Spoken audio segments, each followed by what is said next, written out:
everybody, I'm Bree the Plant Lady, and today I wanted to do a quick cottage garden seedling ID video, mostly because my video last week when I came to the back side of the garden here, I had the audio messed up.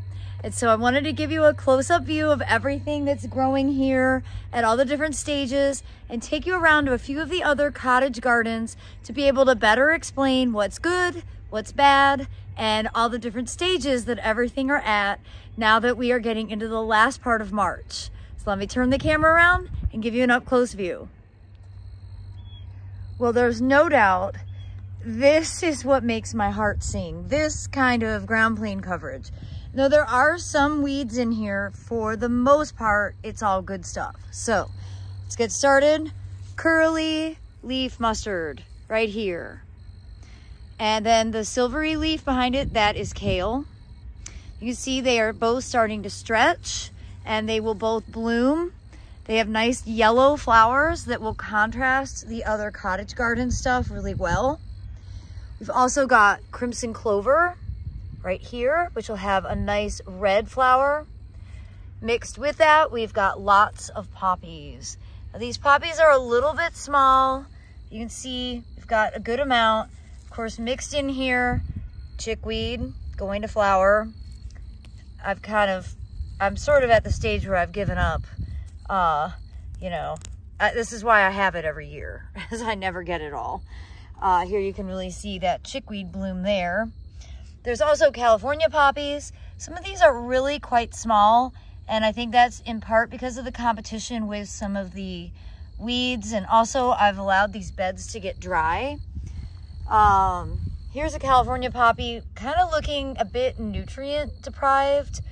I have a feeling this is actually more cold weather related.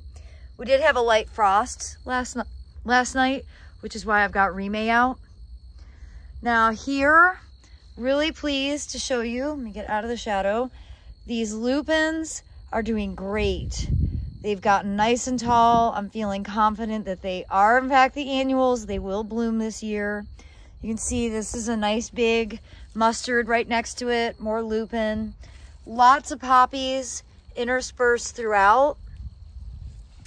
And as I pan over here, again, you can really see the mustard and the kale with lots of crimson clover mixed throughout. And it's really just going to be an outstanding display when all of this stuff starts to bloom. I neglected to point out larkspur just now. So here is larkspur growing in. Obviously, this is the garlic edge, helping to prevent animals from nibbling. The mustard helps a lot for that as well. Animals don't like the spicy flavor of the mustard. And there is a lot of chickweed mixed in. It's just reality, I guess. I hate that it's my reality, but it is. So hopefully that makes you feel a little bit better if you've got chickweed in your gardens.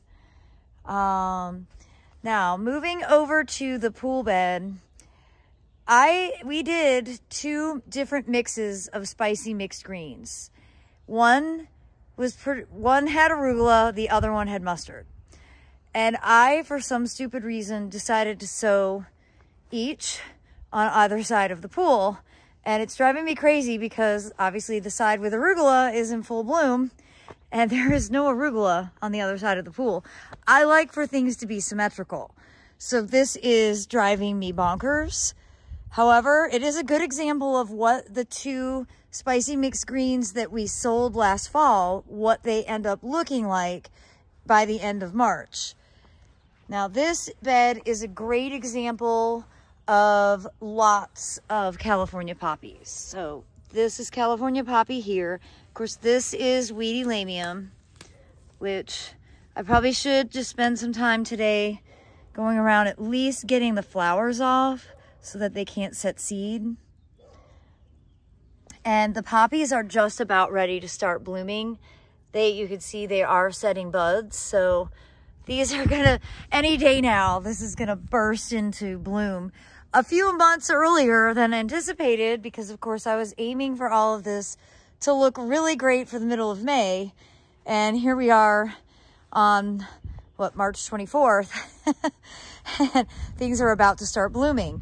In fact, I'm just noticing, got flower buds initiating on the Allium Schubertii, which are planted all throughout both sides of the bed. Now on this side, you can really see there's a lot more mustard. The mustard hasn't started to bloom yet.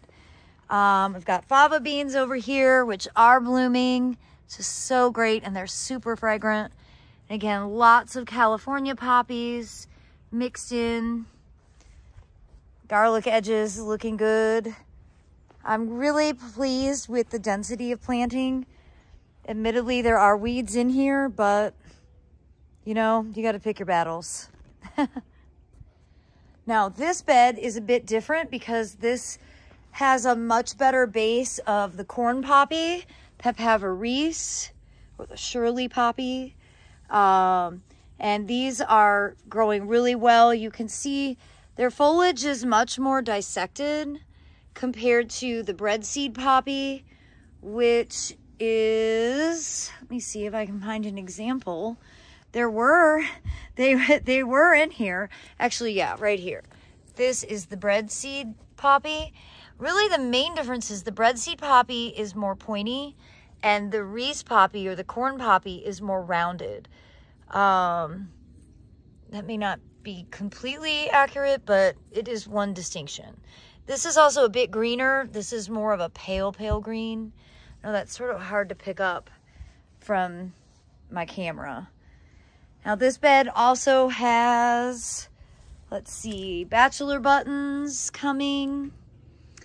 Some weeds, lots of weeds, so much Veronica. I mean, I just don't think it's possible to really totally get a handle on some of this stuff. But, you know, here's chickweed. It's a lot of chickweed. It's all starting to bloom. I think I do need to spend some time weeding. Turn on the music and start weeding, Bree. And coming up here to the driveway bed, this border looking good. The corn poppies are a little dense, but again, I have a no thinning policy, so I'm leaving those alone. And I wanted to show you here, there's some differences between all the different poppies. So we've got a Schultzia californica, California poppy. We have corn poppy here, which has this very scallopy leaf. This is the Papaver somniferum giganteum that was given to me by a friend in England. And that foliage looks quite different, really, from the traditional Papaver somniferum that I grow and have sold the seeds from. You see, this is more scalloped than the giganteum, which has more of like a flat leaf. I don't totally know how to describe it, but it's definitely different. And actually in this shot here, you can see that is my somniferum, and this is the giant poppy that I've never grown before. So I've been getting a lot of questions about cross-pollination with poppies, and to be perfectly honest, I don't totally know. I haven't grown different strains of the same species. In theory, yes. If it's the same species, they will cross-pollinate, and bees are going to visit all of it, and you have really no control over that. So you would have to have isolation plots to be able to make sure that the seed you're collecting is exactly of its parentage. I don't do isolation plots, obviously, so I probably could have like one season where these two are distinct, and then everything else from here on out that I collect will be some sort of progeny of both. I haven't found that the different species don't cross. So the Papaver Reese and the Papaver somniferum don't hybridize, even though they're blooming at the same time and bees are visiting both. They don't seem to have interspecific hybridization, but I think when you have Papaver somniferum and the giganteum is a variant within that species, I don't see any reason why those wouldn't hybridize. So it'll be really interesting, and to be honest, it'll be next spring before I would be able to have any definitive proof of that breeding process. So that's just part of the fun of being a home gardener who's also a seed collector. I'm not trying to breed poppies at all. Breeding is a much, much more involved process. I'm trying to actually enjoy this because it's something that I do get pleasure from. And I don't want to give the impression that I'm out here like making specific crosses, because that's not what my goal is. I'm a big believer as a home gardener in letting nature play a role in all of it, and you're just along for the ride. And I'm not here to try and micromanage these poppies, which is part of the reason that I'm saying, like, don't thin. When I did a thinning experiment a few years ago, the bed that I thinned, all the poppies ended up flopping because they didn't have enough support from their neighbors. So there's no point. Why go through the effort? Just let the plants take care of themselves. And the same thing goes for when you're collecting the seed. You are not in the driver's seat. Accept that and enjoy it. So this bed on the side property border is one of the last places that we sowed poppy seed. And I wanted to just show you an update. So we did a lot of different poppies. We also did mustard. We did California poppies. They're growing great. We did larkspur, which is growing really well. And you can see those giant poppies, the Papaver somniferum giganteum. And really the main difference I'm seeing with these is how not finely dissected the foliage is. So, you know, you compare this, which we sowed, I think actually in February. And now these are the Papaver somniferum that I've been growing for the last 20 some years. And this is self-sown, so it's larger. But you see the foliage is much more dissected. You know, it's rougher. So it'll be really interesting, as I mentioned, to see if they do cross-pollinate. Of course, I won't know until next year. So if you buy seeds from me, you're going to be getting a mix of all of this, because that's how seed collection works. And I think it makes it really extra special. But again, I won't be able to know what the progeny actually is until it blooms next year, spring. And just to show you a few more seedlings, these were also really late sown, but they're catching up and doing well. Again, these are all the giant Papaver somniferum. And I'm actually really pleased to see how well spaced they are. So these will be able to really grow out to fruition.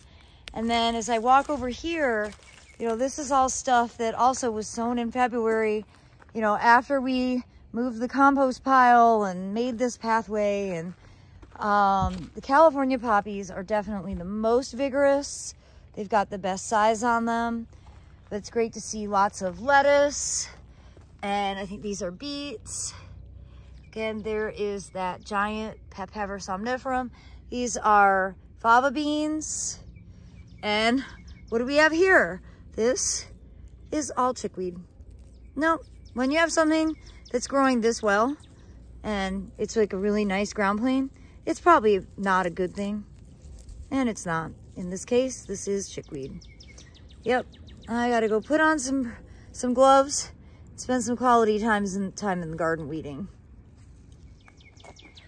Well, you'll notice that I am recommending that you spend some time on your hands and knees hand weeding, and not telling you to spray vinegar and dish soap and salt in your garden, because that's completely a terrible idea. And this stupid meme keeps circulating on Facebook, and it makes my head explode every time I see it. And like, everybody keeps sharing it. Stop it. Stop sharing bad information. You know, if you want to spray, to be perfectly frank, Roundup is the safest thing that you have access to. But if you don't want to spray herbicides, vinegar is not safer than Roundup, okay? So just hand weed or clean up your beds, sow some seeds, and get the ground plane engaged. It really will make a big difference in the amount of weed pressure that you have. But I'm saying this once and for all because I am so exhausted from seeing people spread terrible information. Vinegar is not safer than Roundup. So please do not spray vinegar and salt all over your yard. You're gonna mess up your pH, you're gonna kill all of your amphibians, and to be perfectly honest, you're probably not even gonna kill the weeds. All right, everybody. I hope this video will be helpful in some context, and I'm wishing you all the very best. Thanks so much for watching, and happy gardening.